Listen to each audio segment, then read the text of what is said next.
안녕하세요. 1월 25일 큐티 가이드 시작하겠습니다. 1번입니다. 엘리가 받은 은혜와 복은 무엇입니까? 관련 구절이 27절, 28절이네요. 하나님의 사람이 엘리에게 와서 그에게 이르되 여호와의 말씀에 너희 조상의 집이 애굽에서 바로의 집에 속하였을 때에 내가 그들에게 나타나지 아니하였느냐? 이스라엘 모든 지파 중에서 내가 그를 택하여 내 제사장으로 삼아 그가 내 제단에 올라 분향하며 내 앞에서 에봇을 입게 하지 아니하였느냐? 이스라엘 자손이 드리는 모든 화제를 내가 내 조상의 집에 주지 아니하였느냐?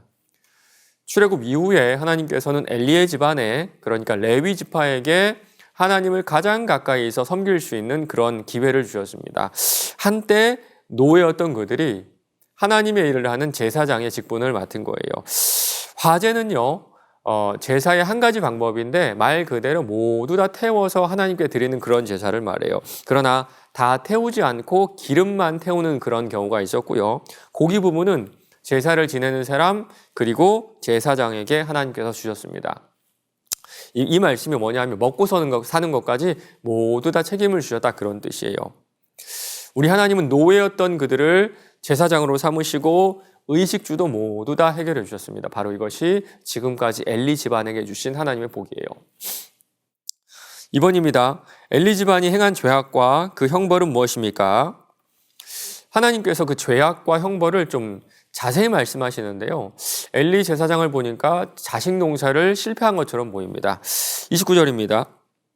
너희는 어찌하여 내가 내 처소에서 명령한 내 제물과 예물을 밟으며 내 아들들을 나보다 더 중히 여겨 내 백성 이스라엘이 드리는 가장 좋은 것으로 너희들을 살찌게 하느냐? 제사는요, 일단 하나님께 다 드려야 됩니다.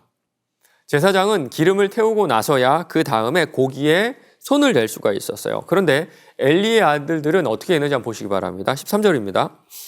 그 제사장들이 백성에게 행하는 관습이 이러하니 곧 어떤 사람이 제사를 드리고 그 고기를 삶을 때에 제사장의 사환이 손에 3살 갈고리를 가지고 와서 그것으로 냄비에나 솥에나 큰 솥에나 가마를 찔러 넣어 갈고리에 걸려 나오는 것은 제사장이 자기 것으로 가지되 실로에서 그곳에 온 모든 이스라엘 사람에게 이같이 할 뿐 아니라 기름을 태우기 전에도 제사장의 사환이 와서 제사 드린 사람에게 이르기를 제사장에게 구워드릴 고기를 내라. 고기에서 기름을 떼면 어떤가요? 좀 뻑뻑해지죠. 그래서 우리나라 사람들이 제일 좋아하는 삼겹살이 기름이 있어서 고기가 부들부들하고 기름 맛이 나서 우리나라 사람들이 삼겹살을 제일 좋아하는데요. 아마도 엘리 제사장의 아들들도 기름이 붙은 부드러운 고기가 먹고 싶었던 것 같습니다. 그래서 기름을 태워 화제를 드리기도 전에 먼저 고기를 가져다가 먹었던 거예요. 아버지는 엘리가 이 사실을 알았을까요? 네, 알았을 것 같아요. 다 알면서도 묵인했던 겁니다. 엘리 제사장은요, 하나님보다 자신의 아들들을 더 사랑해서 본인은 직접 이런 죄악에 참여하지 않았지만 침묵했던 그런 죄악을 하나님께 저질렀던 거예요. 하나님 이것을 지적하시죠. 이런 그들에게 내려줄 형벌이 31절에 나옵니다. 보라, 내가 내 팔과 내 조상의 집에 팔을 끊어 내 집안에 노인이 하나도 없게 하는 날이 이를지라. 제사장 집안에, 특별히 엘리 집안의 대를 끊으신다는 말씀이죠. 하나님을 멸시하는, 그러니까 하나님을 가볍게 여기는 자를 우리 주님께서는 가깝게 두지 않으세요. 3번입니다. 패역한 제사장들을 파면하시고 하나님이 세우시는 제사장은 어떤 자입니까? 35절입니다. 내가 나를 위하여 충실한 제사장을 일으키리니 그 사람은 내 마음 내 뜻대로 행할 것이라. 내가 그를 위하여 견고한 집을 세우리니 그가 나의 기름 부음을 받은 자 앞에서 영구히 행하리라. 아주 간단하죠. 내 마음 내 뜻대로 행하는 자. 30절 보면요, 나를 존중히 여기는 자라고 할 수 있습니다. 영어 성경은요, 이 표현을 영광스럽게 여기는 자라고 번역을 했는데요, 우리에게 시사하는 바가 참 크다고 생각합니다. 여러분 어떠신가요? 여러분은 내가 하나님의 자녀라는 것이 영광스러우신가요?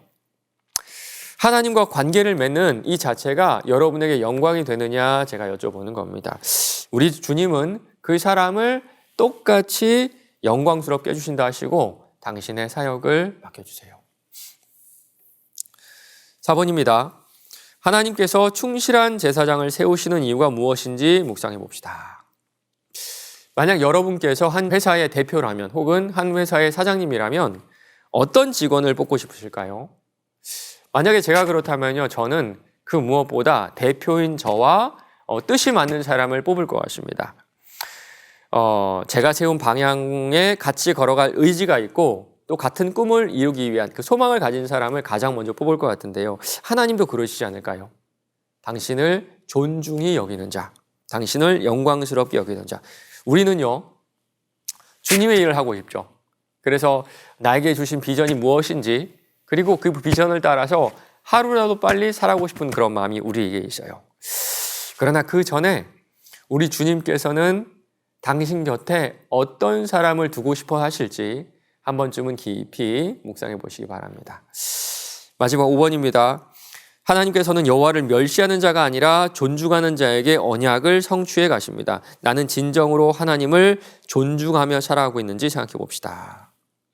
하나님을 존중한다 이 말은요, 하나님을 영광스럽게 생각한다, 하나님께 영광을 돌린다라는 말과 같다고 했습니다. 그리고 영광을 돌리다는 말은요, 하나님이 드러나신다라는 말과 동일한 말입니다. 내 생각, 내 말, 내 행동을 통해서 내 주변에 하나님이 드러나셔야 됩니다. 여러분 어떠신가요? 여러분의 말씀을 통해서, 또 여러분의 행동을 통해서, 여러분의 생각을 통해서, 혹은 여러분의 집안일을 통해서, 혹은 여러분의 회사나 직장인을 통해서 하나님께서 드러나고 계신가요? 오늘 하루도 하나님께서 우리 삶에 충만히 드러나기를 주님의 이름으로 간절히 축원합니다.